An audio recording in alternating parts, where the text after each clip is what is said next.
हर घर की कहानियाँ टीवी। अमृता अपने पति पंकज, सास कुंती और ससुर रमाकांत के साथ रहा करती थी। पंकज और अमृता की शादी को अब पूरे 3 साल हो चुके थे, जिस कारण कुंती और रमाकांत बच्चे की बात को लेकर उनके पीछे पड़े हुए थे। अरे अब तो लगता है कि हमारे स्वर्गवासी होने के बाद ही इस घर में किलकारियां गूंजेगी। और नहीं तो क्या कुंती, अमृता बहू और पंकज तो हमें खुशखबरी देने से रहे। अरे पड़ोस की बिमला को तो जुड़वा पोते हुए हैं और वो बीना, उसे भी पोती हुई है और 2 महीनों पहले ही। यहाँ 3 साल होने को आए हैं और तुम दोनों अभी तक बच्चे की प्लानिंग ही कर रहे हो। ऐसी बात नहीं है माँ और पापा, हम दोनों बच्चे के बारे में बहुत जल्द प्लान करेंगे और आपको जल्द ही दादा और दादी बनने का अवसर भी मिलेगा। बस बातें बनाते रहो बेटा, उन पर अमल मत करो। कुंती और रमाकांत की बातों को सुनकर ये साफ समझ आ रहा था कि वो दोनों दादा दादी बनने के लिए कितने बेसब्र हुए जा रहे थे। लेकिन अमृता की अब तक गर्भवती न होने के पीछे की एक बहुत बड़ी वजह थी, एक बहुत बड़ा राज छुपा हुआ था। रात में जब वो दोनों आपस में बात करते हैं, तब पंकज, माँ जी और पापा जी को तो सच पता ही नहीं है कि मैं कभी माँ बन ही नहीं सकती। मैं एक बांझ औरत हूँ। 3 साल पहले भी हमने यही सच उनसे छुपाया था और आज तक छुपा कर रखा है, क्योंकि माँ और पापा दोनों तुम्हें तुम्हारे बांझ होने के सच के साथ कभी नहीं अपनाते। अब हम क्या करेंगे? 3 साल तो जैसे तैसे गुजर गए, लेकिन कब तक इस सच को छुपा कर रखेंगे? अब हमारे पास बच्चा अडॉप्ट करने और सरोगेसी के अलावा और कोई ऑप्शन बचा ही नहीं है। लेकिन पंकज, माँ जी और पापा जी इन दोनों में भी सहमत नहीं होंगे। वो ना तो किसी किराए की कोख को अपनाएंगे और ना ही किसी गोद लिए बच्चे को अपनाएंगे। लेकिन हमें उन्हें पोता या पोती का सुख तो देना ही होगा। हम उनसे उनका वो हक, उनकी वो खुशी नहीं छीन सकते हैं। तो फिर हमें नाटक करना होगा। नाटक? कैसा नाटक अमृता? हम सरोगेसी का ऑप्शन चुनेंगे, लेकिन ये सब माँ जी और पापा जी को नहीं पता चलेगा, क्योंकि मैं झूठ मूठ की गर्भवती होने का नाटक करूँगी। लेकिन क्या तुम्हें खुद पर पूरा भरोसा है कि तुम 9 महीनों तक नाटक करने के लिए तैयार हो? कुछ गड़बड़ तो नहीं होगी ना? नहीं पंकज, मैं हर एक बात का ध्यान रखूंगी। 3 सालों तक एक राज छुपाया है, अब 9 महीनों तक मैं झूठी प्रेग्नेंट बहू बनूंगी। माँ जी और पापा जी को हम सीधे सीधे सच बताने गए तो वो बहुत गुस्सा होंगे, इसीलिए हमें यही करना होगा। ठीक है अमृता, मैं तुम्हारा इस सब में पूरा साथ दूंगा। अमृता और पंकज सरोगेसी का ऑप्शन चूज करते हैं और वो दोनों अपने बच्चे के लिए एक सरोगेट मदर को चुनते हैं और उस औरत की कोख में वो दोनों अपना बच्चा रखते हैं।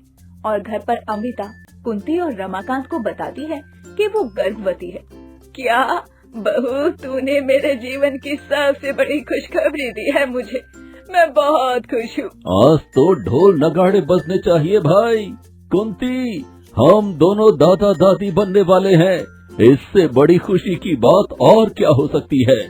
कुंती और रमाकांत इस बात से बेखबर होते हैं कि अमृता प्रेगनेंसी का झूठा नाटक कर रही है। 3-4 महीने बाद अमृता अपने पेट में तकिया लगाने लगती है ताकि सबको उसका गर्भवती पेट दिख सके।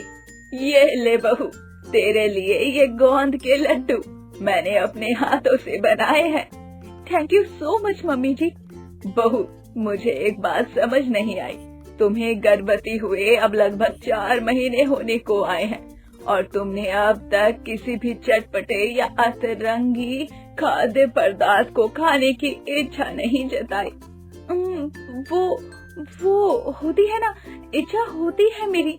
उस रात मुझे 1 बजे रसमलाई खाने का मन किया था, तभी पंकज जी ने मेरे लिए रात के 1 बजे रसमलाई मंगाई थी। अच्छा, तो फिर ठीक है। एक दिन जब कुंती और रमाकांत अचानक से किसी रिश्तेदार की मृत्यु होने पर गांव चले जाते हैं, तभी अमृता अपने पेट में से तकिया बाहर निकाल लेती है और बिना तकिए को लगाए घर में बेफिक्र होकर घूमने लगती है। इतने दिनों से झूठी प्रेग्नेंट बहू होने का नाटक करते हुए मैं थक गई थी। अब माँ जी और पापा जी घर पर नहीं है, तो बहुत आराम महसूस हो रहा है। हाँ अमृता। अमृता और पंकज घर में आराम से टीवी देख रहे होते हैं कि तभी अचानक से घर की घंटी बजती है। आया, जल्दी दरवाजा खोलो पंकज बेटा, हम गांव से वापस लौट आए हैं। क्या? हे भगवान, अब मैं क्या करूं? अमृता वक्त रहते ही जल्दी से अपने पेट में तकिया लगा लेती है और फिर पंकज दरवाजा खोलता है। माँ जी, आप?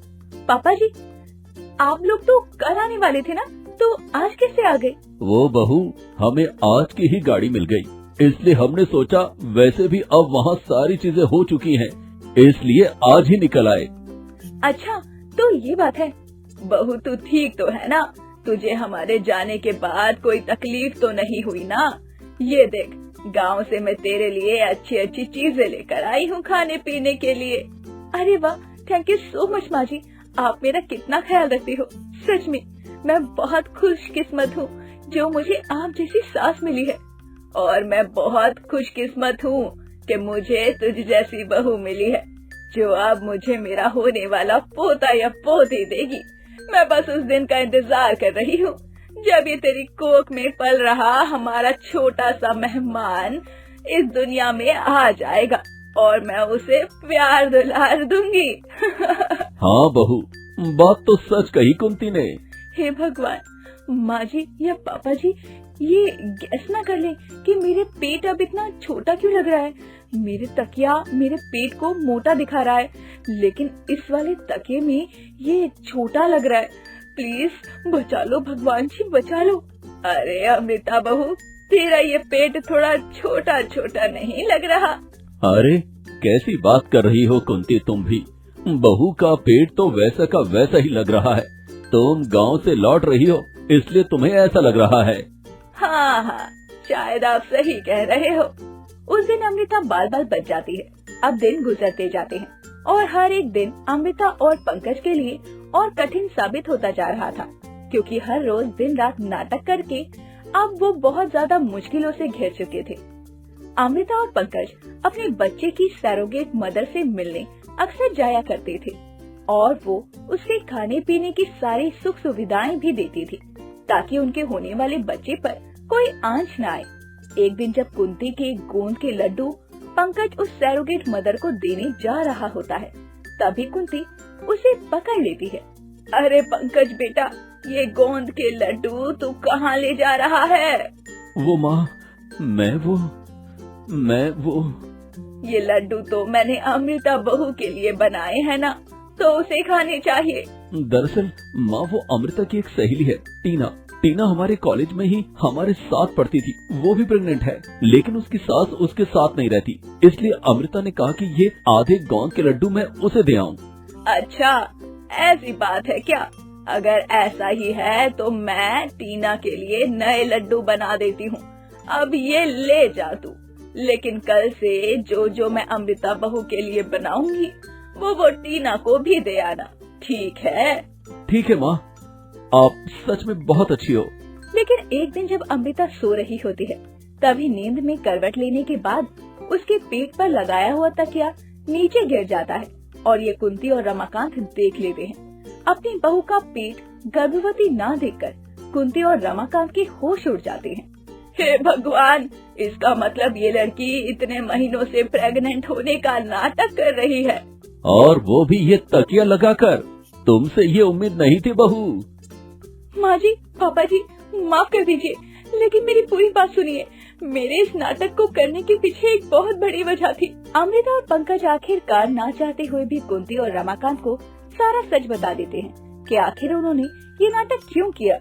क्या बहू, तू बांझ है और इसीलिए किराए की कोख में तुम दोनों का अंश पल रहा है। मैं जानती हूँ माँ जी, पापा जी, ये सब आप दोनों से सहा नहीं जाएगा, लेकिन हम कर भी क्या सकते थे। हम दोनों के लिए आप दोनों की खुशी से बढ़कर और कुछ नहीं है, और आप दोनों को दुखी करके हमें और दुखी नहीं होना था।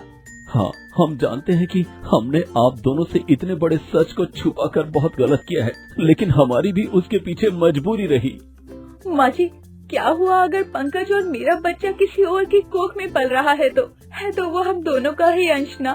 पंकज और अमृता की समझदारी से भरी बातें सुनकर रमाकांत और कुंती को भी समझ आ जाता है। तुम दोनों बिल्कुल ठीक कह रहे हो बच्चों, हम दोनों की खुशी के लिए तुम दोनों ने इतने पापड़ बेले, चाहे बच्चा बहू की कोख में हो या किसी और के, वो तो तुम्हारा ही खून होगा। हमें तुम्हारे इस फैसले से कोई एतराज नहीं है। और अब तुझे ये नाटक करने की भी कोई जरूरत नहीं है बहू।